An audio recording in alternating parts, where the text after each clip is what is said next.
When education is on trial, institutions of learning suffer from unfavorable conditions that limit their capacities to generate new thinking for the advancement of society.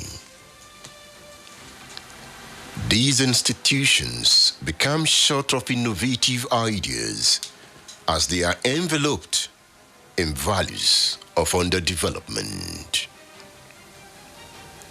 By this limitation of the education system, the Nigerian state is humbled by ignorance and it becomes poor. When education is on trial, state and federal universities are closed due to the inaction of government, a complication born out of the ignorance. Why ignorance?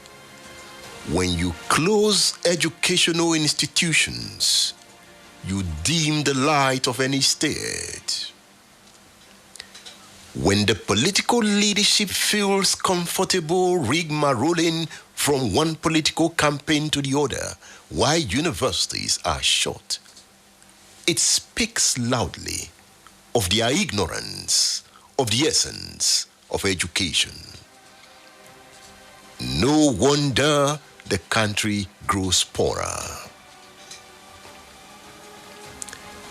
Education is on trial when primary and secondary schools become places of learning how not to inspire citizens for devotion to knowledge and innovation. It becomes a state where teachers are trained to teach how not to learn. For these reasons, our testimonies of the future are the thoughts of our minds and the works of our hands that brought us to the realization of taking ourselves from the grounds of hopelessness to the pinnacles of progress. It becomes a state where teachers to inspire. That is the land of my dream. It is the implementation of values of honesty, love, and innovation. It is our duty. When education is on trial, the mindset of the leadership is warped. The situation we are going through in Nigeria of today is as a result of our mindset, our worldviews. When a people celebrate their oppressors as saviors, they get poorer. When a people are blinded by ethnic sentiment to make political decisions, they get poorer. When they are blinded by party affiliation as violence rises, they get poorer. As they get poorer, violence rises. It's our mind. It's our ability to stir up new thinking, to bet a state of our own, our country. Such thinking is not wishful, but a product of a calculated attempt to make the state a means of a sustainable progress for humanity. The Singapore example suffices. It's an example of how the mind determines the direction of leadership. Here, a kind of leadership that breaks the limitations of tribe, religion, and poverty. Personally, I will be the last Nigerian to join the argument of Muslim ticket. I don't understand it. You are a Muslim or a Christian, it does not define my perception of you. What defines my perception of you are the values you stand for. I will never argue for an Igbo president, a Fulani president, a Christian president, a Muslim president. I will not. But you can. It depends on your values. It's our mind. You know, Tima, trying to be fair to the man, to look at the values he stands for. The first question that arose, is Shetima a brilliant man? Who is a brilliant man? That is how I think.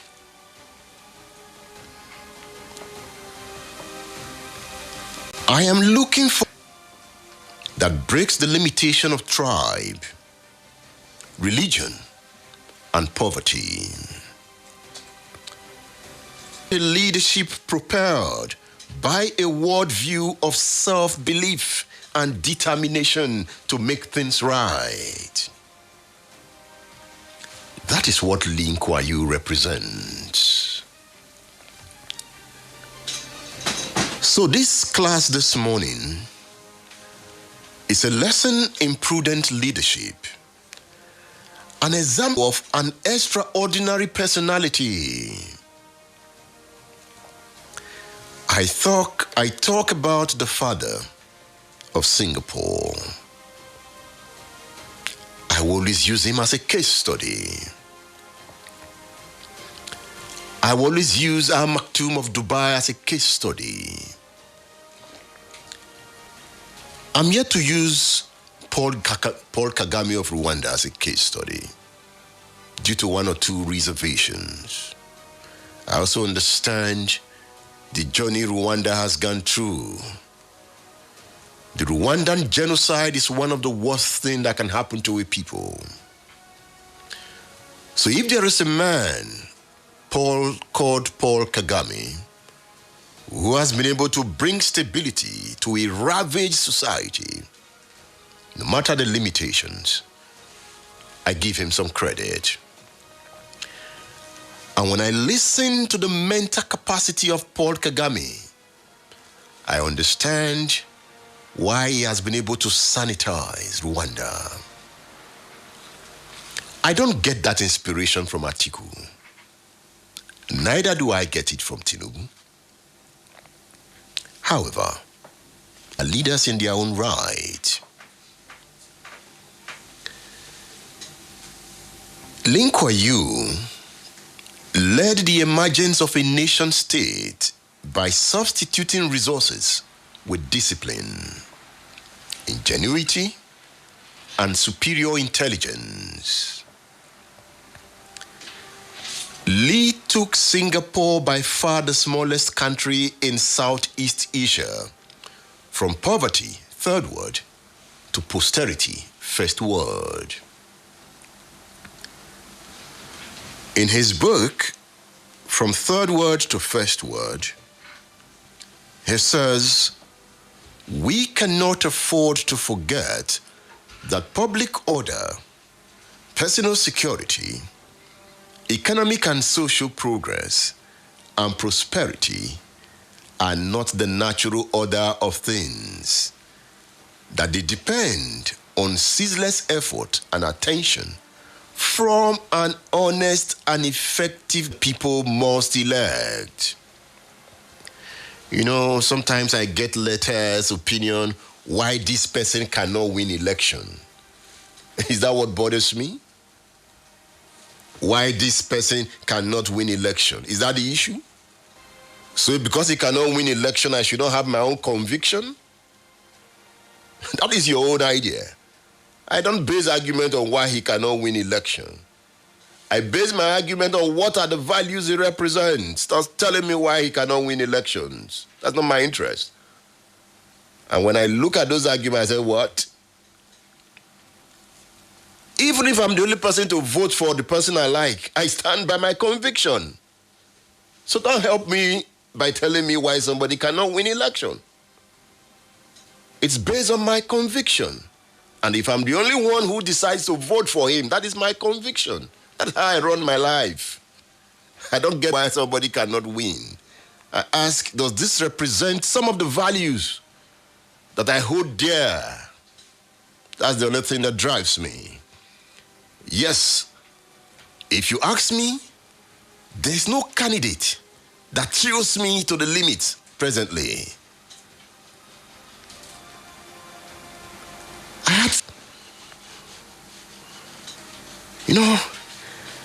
I went to read his papers, his law papers. I had great sympathy for Oshibajo. When he did not win the APC primary, I was so sad. But by the way, that is democracy. You have a right to be sad. Hello, my friend, Professor Oshibajo. How are you? I was thinking you would be president. I don't know if you have given up, but I tell you, don't give up. There's always another time. Yemi Oshibajo, my friend. It is the power of your conviction. So who is your friend? Celebrate your friend if you want to. It reminds me of Margaret Thatcher. You turn if you want to, for this lady is not for turning. Yemi Oshibajo.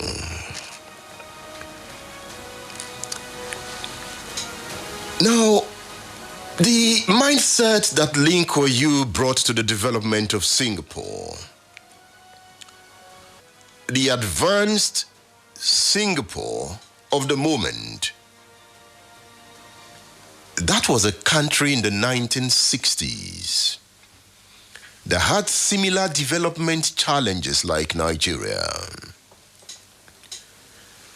Why the Singaporean leadership went about reconciling the racial division within her system and managing it for development, funding education for mind re-engineering.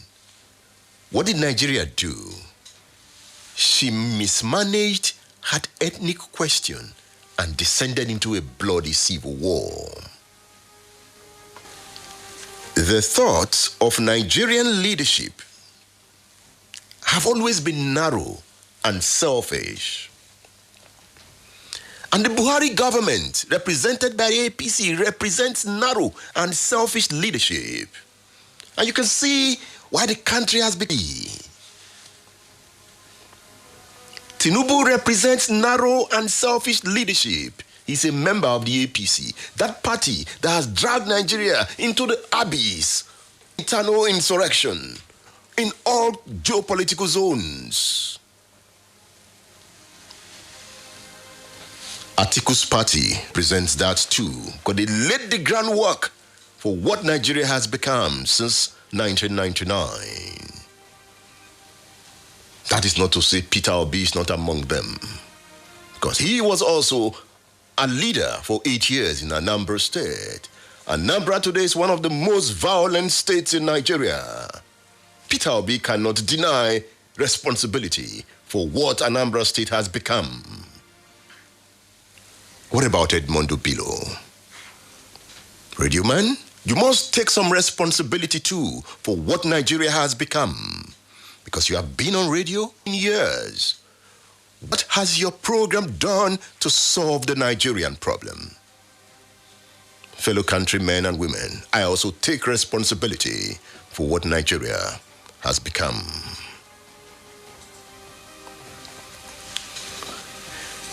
In the case of Singapore,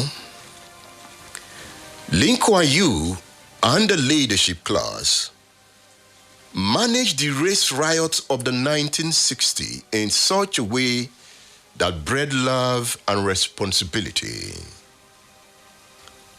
Here is what Lee said in his book. I quote him, "That traumatic experience of race riots also made my colleagues and me even more determined to build a multiracial society that would give equality to all citizens, regardless of race, language, or religion. It was an article of faith which guided our policies.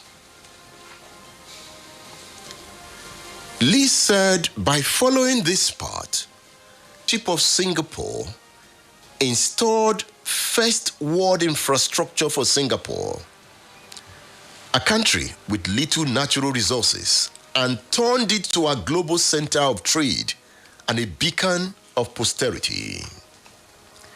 Look at this word. First world infrastructure. First world infrastructure. You know, there are times I drive through that Ijebode bridge, built by Amosun. I look at the warped, the rough walls, the deadly speed breaks in the middle. And if you look at the bridge, it can give you world-class infrastructure. But some would say half bread is better than none. Let's manage it. The leadership of the time should be ashamed. It has taken almost 20 years to complete the about 350 kilometers Lagos-Ibadan Express roads, about 15 years. That means before you finish the construction, the part you consulted will be bad. And due to poor maintenance culture, it will just be there.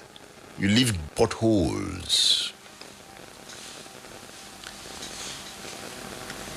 Whoever you elect in 2023 is not the Messiah. Okay? Don't be too excited. Whether Peter Obi, Atiku Abubakar, option of hard work, planning, and improvisation. It was in defense of their role as world citizens capable, meeting their vision of development. This was the spirit behind the resilience of the citizens and the armed forces. Though a city-state, its armed forces had the capacity to defend the state's territorial integrity. To this, Lin Kuan Yew says, what counts is the fighting strength of the armed forces, not the size of the population. Oh, you know, giant of Africa.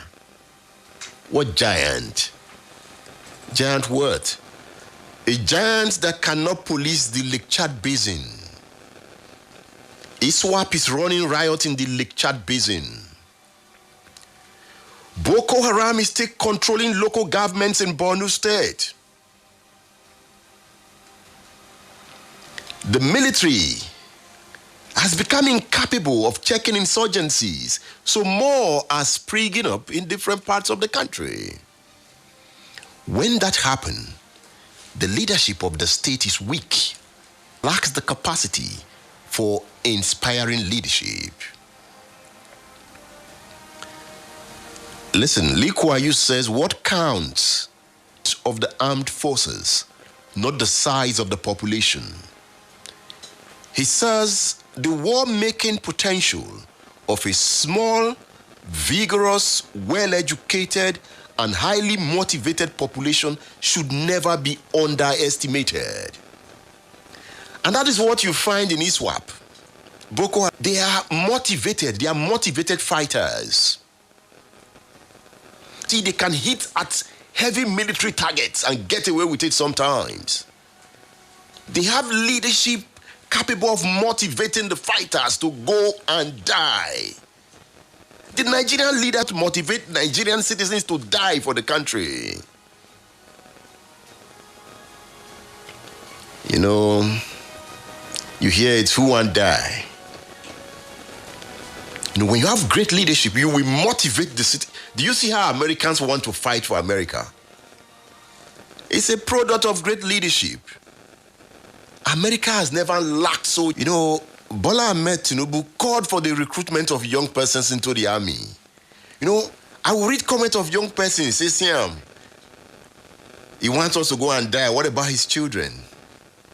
So, if they were motivated by Tinubu, they will recruit, they will join the army to defend the land. But Tinubu cannot motivate them. That Tinubu represents should have been seen in Lagos, one of the most disorganized cities in the world.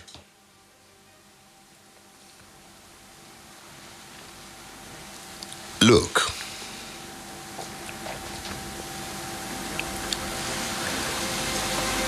what is going on at the moment is about lack of capacity of the Nigerian army to stop the expanding terrorism and banditry ravaging the state. It's a function of the socials behind the evolution of the Nigerian state. It's a manifestation of the character of the commanding political leadership represented by the All Progressives Congress and the People's Democratic Party. It is either an endorsement of the aspiration of Labour Party represented by Peter Obi. The point I make is that the present character of Nigeria, represented by Buhari, Tinubu, even Oshibajo, offers no hope of redemption as their utterances and precedent comes no closer to the brilliance of Lee Kuan Yew. This is a view I will take to the length of reason until the Nigerian state resolves the structural contradictions at the heart of man's. There is one federal government dictating. Somebody scores 100 in JAM in Zamfara State. Somebody scores 200 in JAM in Edo State. The child will not get admission, but the one in Zamfara gets admission on the basis of quota system. That system will not grow because you have just cheated somebody. It is not a system of equality. How do you explain to the child? It even happened to me in my first JAM. I wanted to study medicine at the University of Benin. The cutoff mark was 245. I think I scored 222. But somebody from a less educationally advanced state who scored 201 was admitted. I was begging for microbiology, botany, zoology, just to be admitted. I could see the pain as a young boy in my heart. I was angry with the state. I said, why? It's not fair. That is the state you run. Now that you have been doing that for years, has the North acquired education? That means the system is not working, but you will insist on what is not working. Is Zamfara not the hotbed of banditry despite the accommodation you have given him through the quota system? Oh, the North is politically savvy. Oh, the North controls the politics of the Nigerian state. Shown that it controls the politics of the Nigerian state when it remains the poorest region in Nigeria.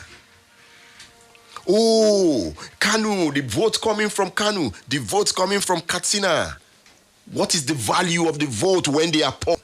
Oh, Atiku says northern voters are not on social media. Does that not tell you about the poverty in the region? What Atiku is, 90% of northerners are not on social media. Why are they not on social media? In the 21st century, where are they? They are in the bushes, right? So when it's election, you bring them out, you use them, you win, and then you drive them into the bushes. Now they are picking up guns. They will shoot you. Northern elites are in trouble. They don't know. You cannot impose over time and expect them to continue to worship you. And that is the banditry you see, the headsman crisis. It is a function of the failure of northern elite. And it's a fallacy that the North is in control of politics because they control political power. No way. The poorest set of persons cannot be in charge. So how do you value it? Those who have more education are in charge. So when the so-called poorest thinkers are in charge of the politics of the state becomes more violent. For me, if you gave me the chance today to lead, my first task is to redeem the northern part of Nigeria. I will save the Amajiris from themselves. I will save the herdsmen from themselves. I will use the Islamic religion to redeem the north, because Islam is power, Islam is beauty, Islam is peace. I will use the power of religion to reflect the golden age of Islam. Have you read about the golden age of Islam?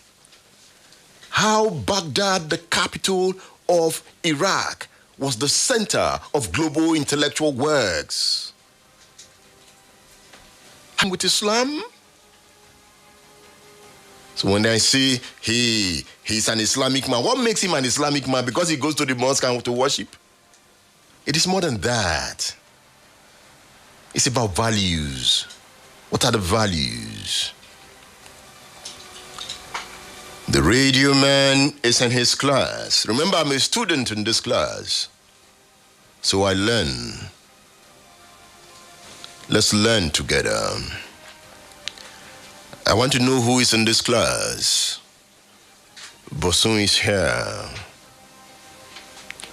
Yemi Prodigy is here. Sholaro, how are you? The mega child of God is taking his time out. Shall I fly so high? Bosun has taken over. Studio managers have done their thing. At some point, Biodun Adewale will take over from me. That will be at 11 o'clock on the program Ijoba Ibile. You will join him, right?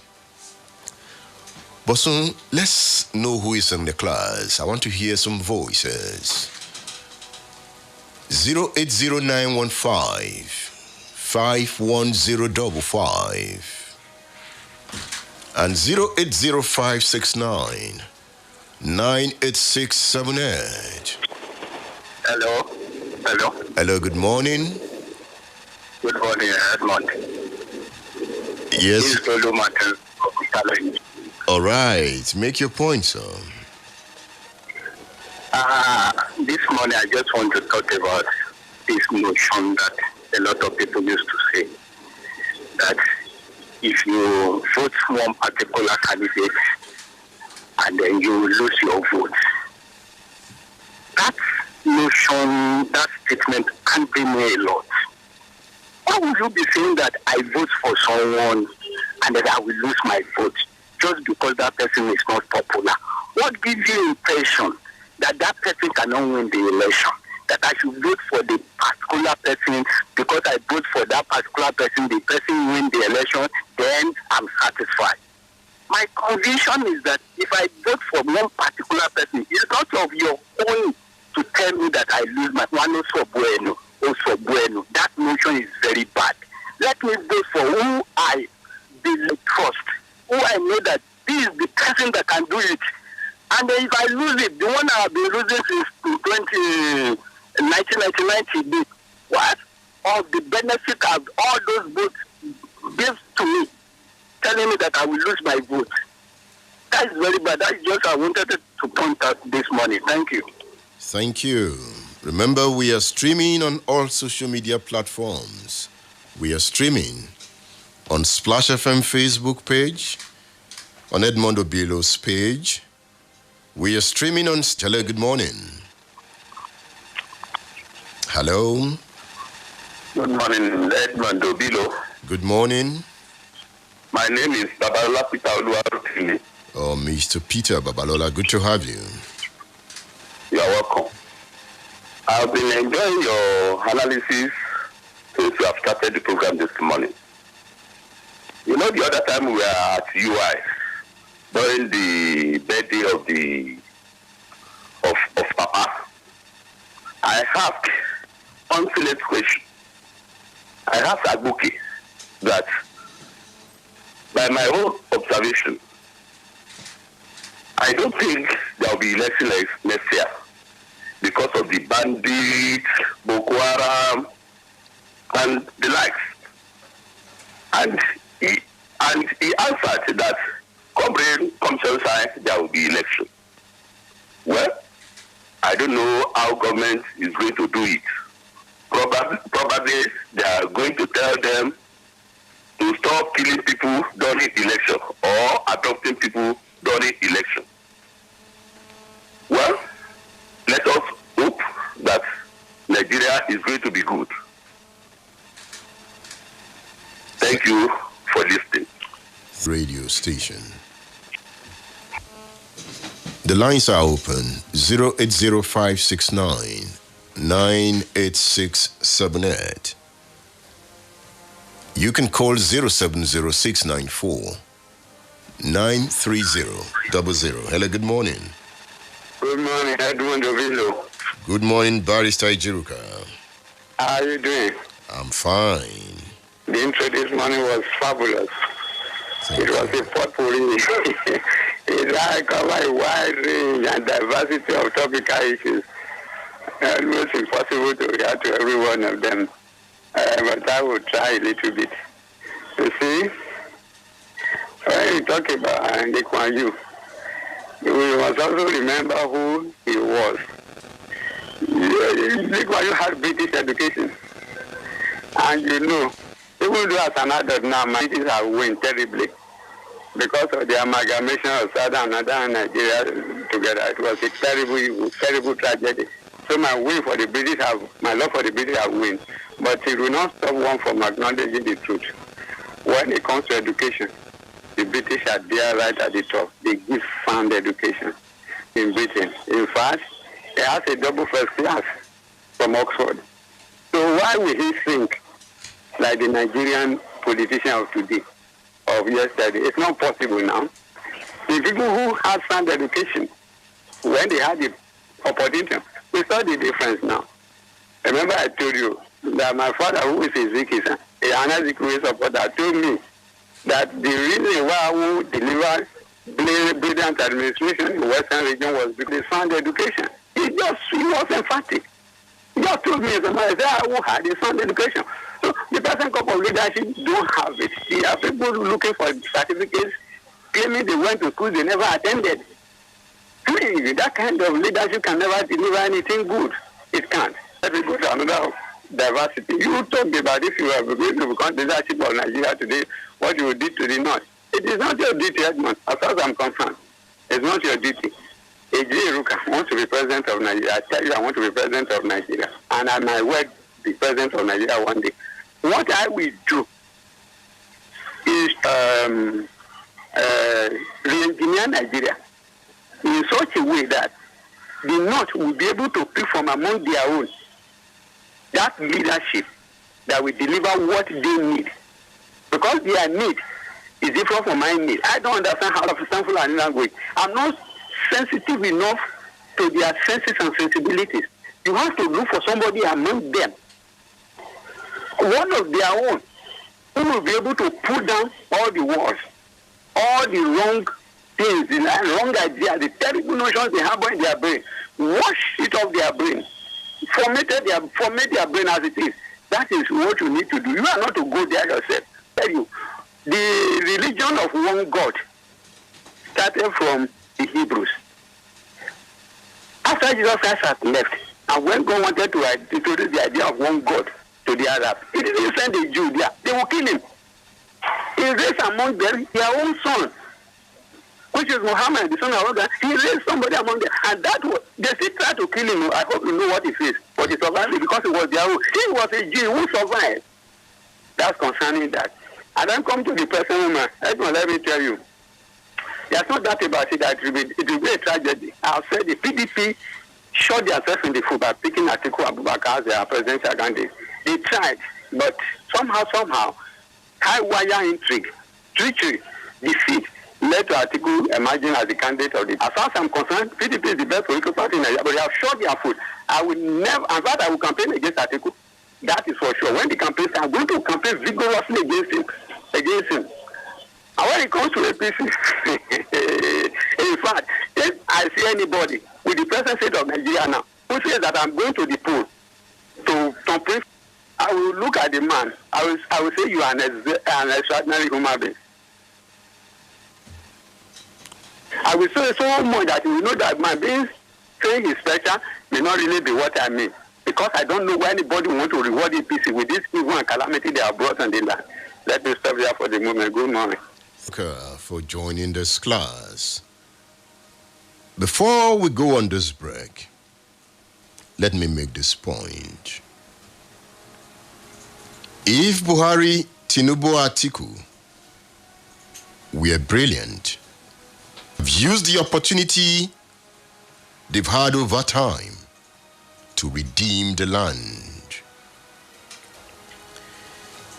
If they were brilliant as smarted, Katsina will not be the hotbed of banditry and poverty, and Lagos will not be the world's second least livable urban area as defined by the Economist Intelligence Unit.